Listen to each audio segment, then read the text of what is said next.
Hello, our friends, Evolutionary Energy Arts family. Again, guys, I just want to thank our patrons because we couldn't do it without you guys. Also, make note that we had a couple of our videos cut short, and the amazing, weird thing is I checked the video the second time, and the second video, I should say, I checked it all the way to the end. And then when uploading, it cuts off, several minutes of the video were cut off when uploading to Patreon, to YT, to Brighteon, to Rumble, to Bitchute. And so that is really another level of hacking. I know I had people saying, you got a VPN? Well, we've had VPNs, and again, it doesn't matter when you're talking about the type of high-level hacking that we're talking about. I mean, this is the control systems technology, but we do have backups, and we're gonna roll to some backups and get more backups. So we'll see if we could keep them off guard. Let's hope. Let's hope. Yeah, lots of stuff going down. This is the 12th of April, 2024. And yeah, it's absolutely everything and anything could happen time at this point. Missile sirens are going off in multiple settlements in the northeast occupied Palestine, also northern occupied Syrian Golan Heights area. As you see this little map showing where sirens are going off. There are, I should say, some YouTubers that are talking about all sorts of wild stuff going down right now. I'm going to just share with what we can confirm and have multiple people talking about and videos showing. Here you have locals reporting a missile above Diyala province of Iraq. This is right on the border with Iran. Sonic booms heard. So, this has broken through the sound barrier. And whose is it? Is it from Iran? Is it heading over towards Israel? Is it just a test? We don't know yet. But lots of people have seen this both in Iran and in Iraq. And it does, it reminds me of Elon's launches is what it reminds me of. But, yeah,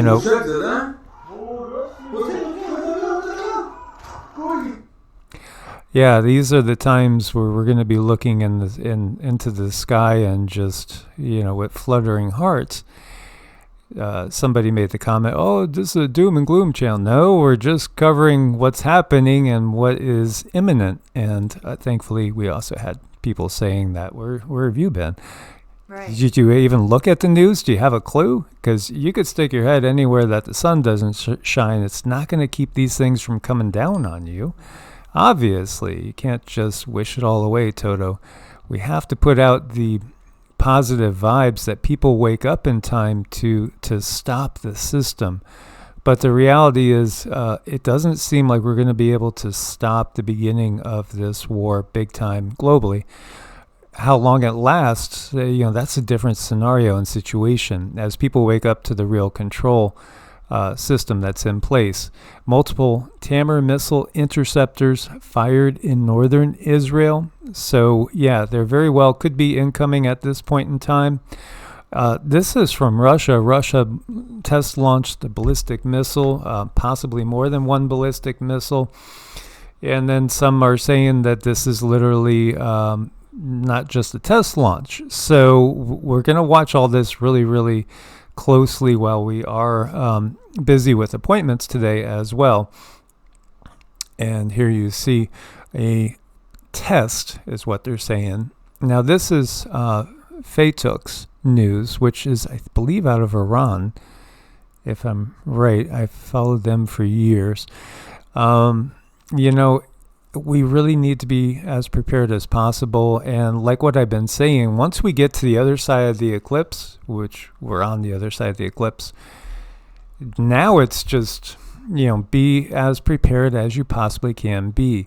As all these prepping channels that I can't even keep up with them all.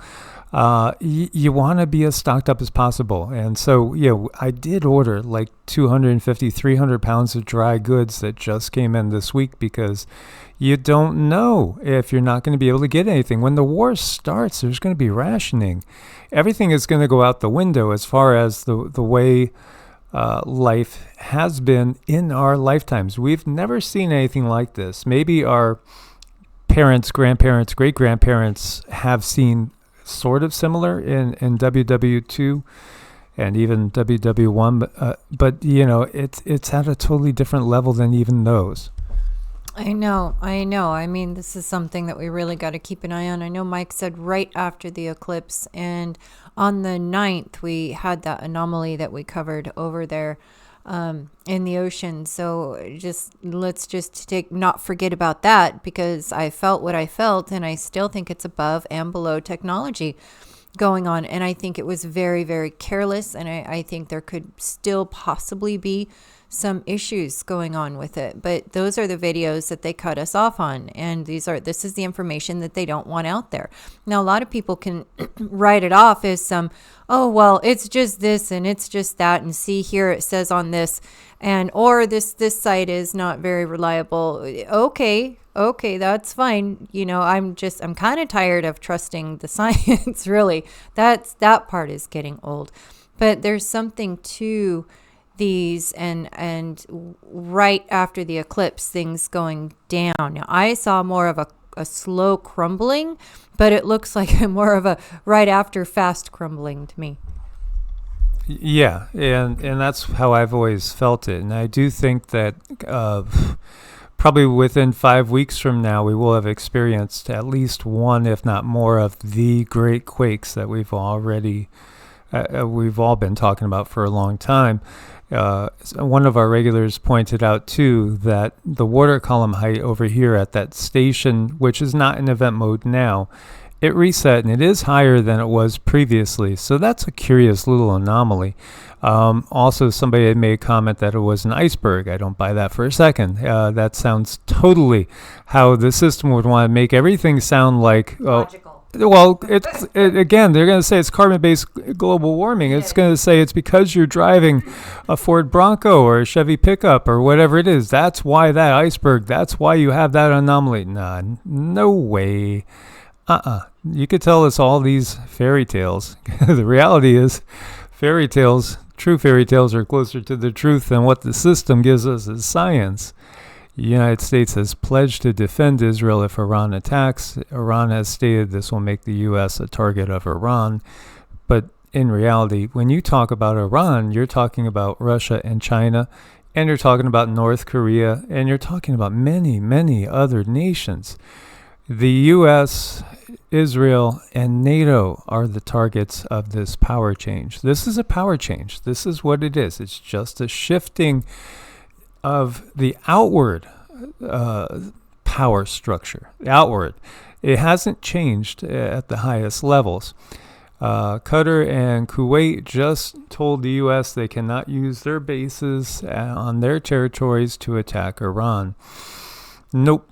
Great disasters are made in April is what Nostradamus said, and I do think it's going to be a busy second half of the month.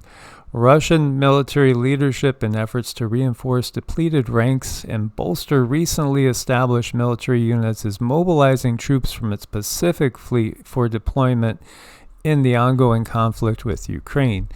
What they're doing is they're going to shift their available resources more into the European theater, because Russia is to take over Europe and China is to invade the U.S. and secure the Pacific side. And China also has North Korea, and we could laugh about North Korea all we want. When you look at the size of their military, it's nothing to laugh at. And the reality is that these nations that you might have laughed at and said, oh, Iran can't do anything, or North Korea can't do anything. Well, they've been fed technology from Russia and China in the manner in which they're viewed as almost equals in this and that military partnership. So you have all these naval ships en route over to the Gaza area to build a platform, a floating pier to assist in bringing in aid to the people of Gaza. This is all for outward show, in my opinion, because I would not be surprised if this is all to be sank and sent down to the bottom of the Mediterranean. Think about this. This is a naval humanitarian effort. Now, think about how that would rile people up if it was sank and sent to the bottom of the Mediterranean. This is always what they do. They have to get people emotionally involved to where people are actually yelling and screaming and saying to go get them. They want you to consciously commit to fighting. And this is why we say, pull yourself out of the battle. Do not get emotionally entangled. And, this is really something that's touched on in all of Vedic philosophy, the Bhagavad Gita to the Bhagavata Purana and the Mahabharata Ramayana. In Buddhist thought, in Jain thought, again, you have to rise above all the lower emotions. The system is counting on hooking you with the lower emotions.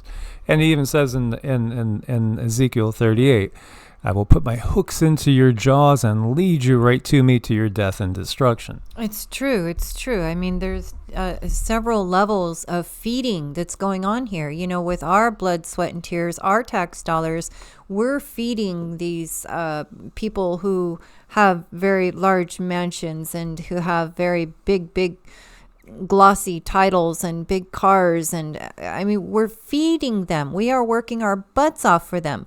But it's not just that. If they can trigger people's anger, I see the other end of the feeding frenzy with these etheric entities just slurping off of people's anger. We have to step out of that.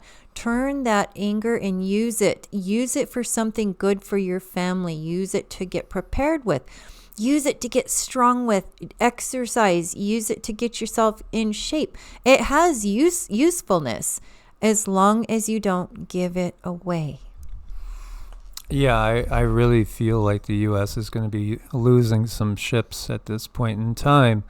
I don't like the Eisenhower being in the Red Sea there, and this is such a narrow place. It's just a shooting gallery, and here you have it. So these are all the ships that are bringing that floating pier for humanitarian purpose into the area just off the shore of Gaza.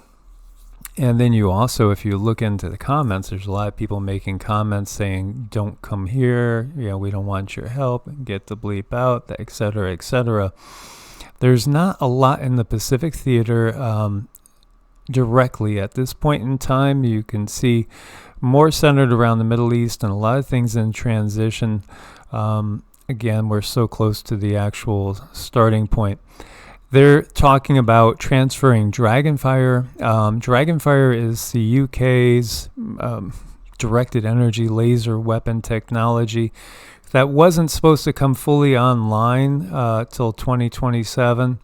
As so many people were talking about World War III happening at that point in time, 2027, 2028. But it's really this year. And now they're talking about sending this technology to Ukraine, but they don't officially have it online yet. Oh, okay, sure. We get it. This is all part of the bigger plan. And what do you got going on in Islamabad? Oh, I mean London. London, yes.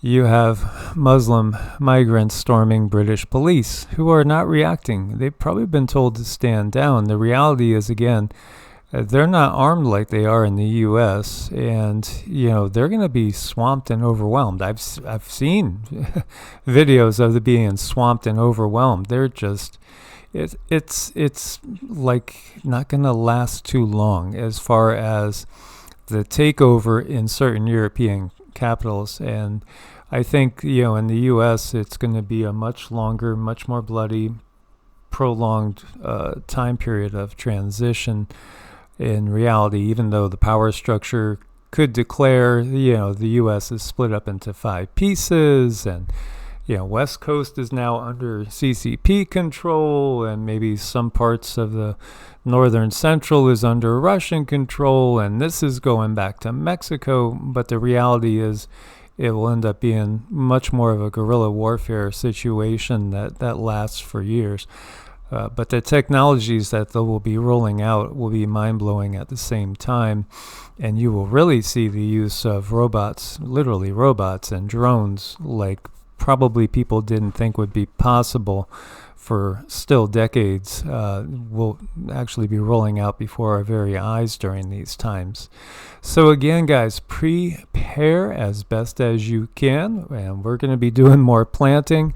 Try to get some more raised beds going in the time that we have. And, personally, going to try not to get too far away from home because, whether it's an EMP or something else, just be aware that we could lose our technology at any point in time. Any point in time. We might find that all of a sudden the car's not working, things aren't starting, the electric's not going on, and we can't communicate.